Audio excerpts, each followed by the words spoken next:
ഇപ്പോൾ കമലേഷ് തെക്കേക്കാട് ചേരുന്നുണ്ട്.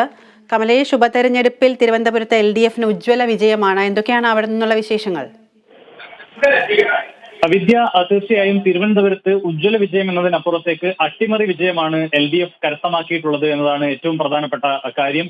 4 പ്രധാനമായും ഈ ഉപതെരഞ്ഞെടുപ്പ് നടന്നിട്ടുള്ളത്. ഇതിൽ നേരത്തെയുള്ള സ്ഥിതി പ്രകാരം ഉപതെരഞ്ഞെടുപ്പ് നടന്നിട്ടുള്ളത്. ഇതിൽ നേരത്തെയുള്ള സ്ഥിതി പ്രകാരം 3 NDAയും 1 LDF-ഉമായിരുന്നു. എന്നാൽ ഈ 3 സീറ്റുകളിൽ 2 സീറ്റുകൾ LDF ഇക്കുറി പിടിച്ചെടുത്തിരിക്കുന്നു എന്നുള്ളതാണ്. പ്രധാനമായും തിരുവനന്തപുരം കോർപ്പറേഷനിലെ വെള്ളാർ വാർഡ് NDAയിൽ നിന്നും LDF പിടിച്ചെടുത്തു. അതുപോലെ തന്നെ ഒറ്റശേഖരമംഗലം പഞ്ചായത്തിലെ കുന്നനാട് വാർഡും NDAയുടെ വാർഡായിരുന്നു, സിറ്റിംഗ് സീറ്റായിരുന്നു. അത് LDF പിടിച്ചെടുത്തിരിക്കുന്നു.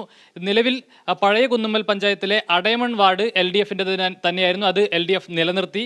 പൂവച്ചൽ പഞ്ചായത്തിലെ കോവിൽവിള വാർഡ് മാത്രമാണ് NDAക്ക് നിലനിർത്താനായത്. കഴിഞ്ഞ തെരഞ്ഞെടുപ്പിൽ 3 NDA വിജയിച്ച സീറ്റുകളാണ്. അതിൽ 2 NDAക്ക് നഷ്ടമായിരിക്കുന്നു. ആ 2 സീറ്റുകൾ LDF പിടിച്ചെടുത്തിരിക്കുന്നു എന്നുള്ളതാണ്. 1 LDF നിലനിർത്തുകയും ചെയ്തു. ഇവിടെ കോൺഗ്രസ് അല്ലെങ്കിൽ UDF എവിടെയും ചിത്രത്തിലേ ഇല്ല എന്നുള്ളതാണ് മറ്റൊരു പ്രധാനപ്പെട്ട കാര്യം. ഇതിൽ ഈ വോട്ട് നില പരിശോധിച്ച് നോക്കിയാൽ ഈ വെള്ളാർ വാർഡിൽ LDF-ലെ പനത്തുറ P. ബൈജു ആണ് വിജയിച്ചിരിക്കുന്നത്. 953 വോട്ടുകളാണ് പനത്തുറ P. ബൈജു നേടിയിട്ടുള്ളത്. അതുപോലെ തന്നെ കുന്നനാടും LDF ആണ്. ഈ വെള്ളാറിലും അട്ടിമറി വിജയമാണ് LDF നേടിയിട്ടുള്ളത്. അതുപോലെ തന്നെ കുന്നനാട് വാർഡിലും അട്ടിമറി വിജയമാണ്. കുന്നനാട് LDF-ലെ ശ്രീജല O ആണ് വിജയിച്ചിട്ടുള്ളത്. 545 വോട്ടുകളാണ് ശ്രീജല നേടിയിട്ടുള്ളത്. ഇതിൽ കോവിൽവിളയിൽ NDA തങ്ങളുടെ സീറ്റ് നിലനിർത്തി. ആ ഒരു സീറ്റ് മാത്രമാണ് NDAക്ക് നിലനിർത്താൻ കഴിഞ്ഞത്.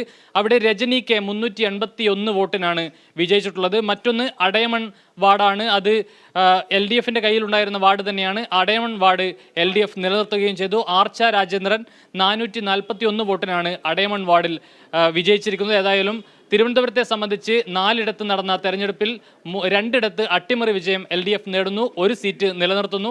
അതേസമയം കയ്യിലുണ്ടായിരുന്ന 2 സീറ്റുകൾ NDAക്ക് നഷ്ടമാകുന്നു. 1 സീറ്റ് NDA നിലനിർത്തുന്നു. ഇതാണ് തിരുവനന്തപുരത്തെ സ്ഥിതി. വിദ്യ. ശരി കമലേഷ്.